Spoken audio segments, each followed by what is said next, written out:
Barchangizga xayrli kun do'stlar. Bugun sizlarмен podshoba salatini жаңа rulet formatida жасайтын bo'lamiz. Videoning so'ngina дейін menмен birga bo'lingizlar.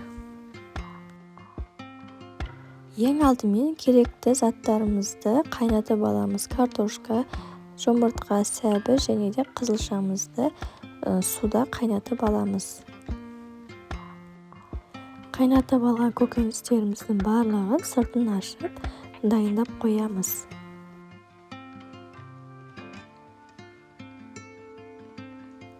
Barliq ko'könüslerimizni cho'rkadan o'tkazib dayondab qo'yamiz. Osonlay kartoshkalarimni cho'rkadan o'tkazib oldim.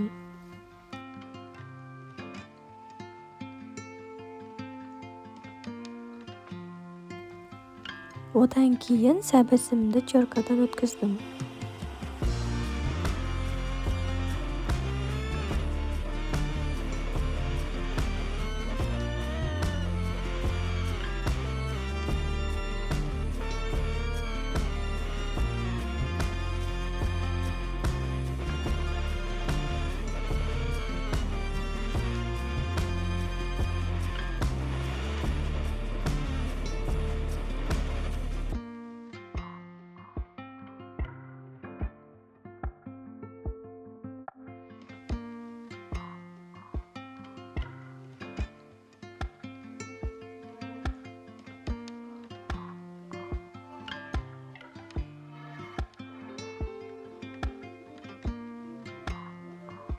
Осылай жұмыртқаның ағын, сарысын барлығын бөлек-бөлек cho'rkadan o'tkazamiz. Qizilshamizni da cho'rkadan o'tkazib, bарлығын ыдыстарымызға салып дайындап qo'yamiz. Осылай мен ыдыстарыма салып дайындап қойдым. Сол кезде салат жасаған кезде өте ыңғайлы болады. Және де пияз қоссаңыздар да болады, қоспасаңыздар да болады. Мен осылай пиязымды майдалап турап алдым.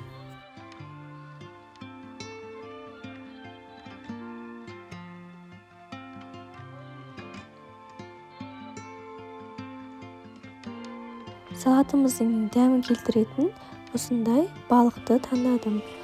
Балығымды да осылай төртбұрыштап майдалап турап шықтым.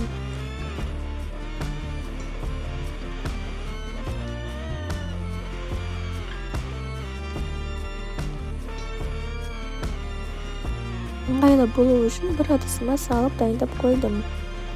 Одан кейін осылай пищевой пленкамызды төсейміз де qizilshamizni осылай қойып шығамыз. Одан кейін жұмыртқаның ағын осылай екінші слойына қоямыз. Одан кейін қызылша солай-солай кезек-кезек қойып шығасыздар. Пленкамыздың үстіне қоясыздар.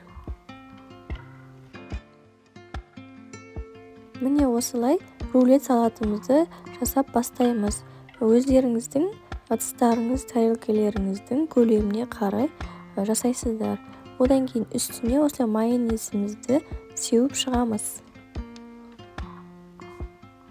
Оның үстінен картошкаларымызды қоямыз. Барлығын бір тегіс етіп қойып шығасыздар.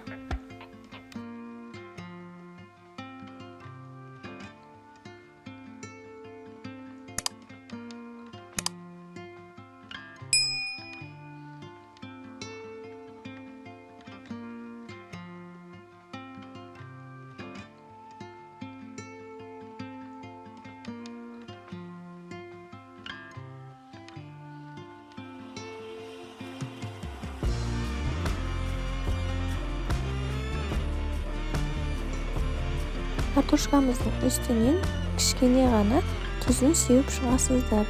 Одан кейін қайтадан майонезімізді себеміз.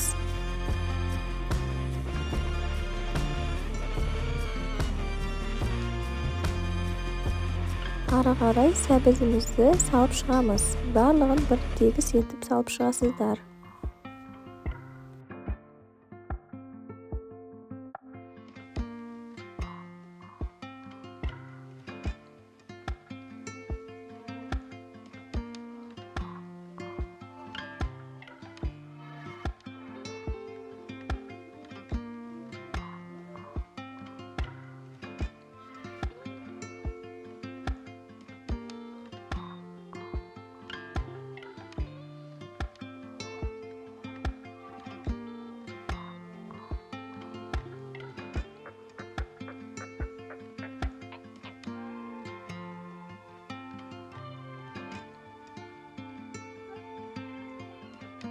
Сәбізіміздің үстінен қайтадан майонезін қосамыз.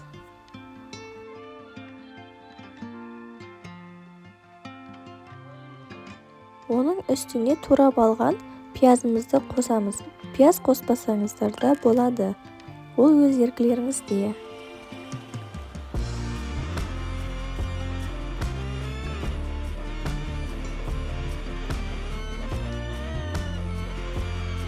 Пияздың үстінен турап алған балығымызды салып шығамыз.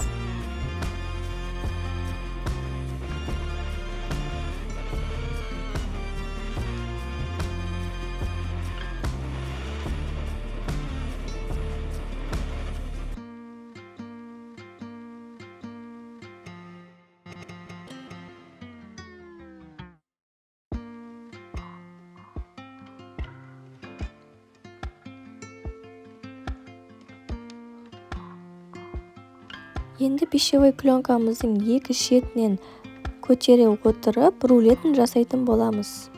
Екі бетін бірдей көтересіздер, сол кезде шашылмайтын болады.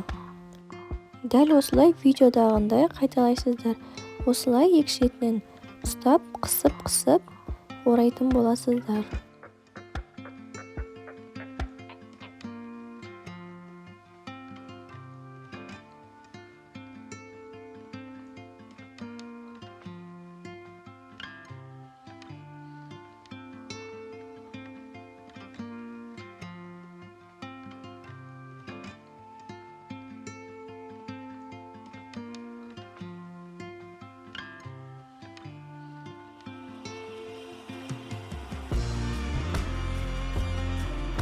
Орап алған рулетімізді бір текіс тақтайымызға салып, морозильникке жарты сағатқа қойып қоясыздар.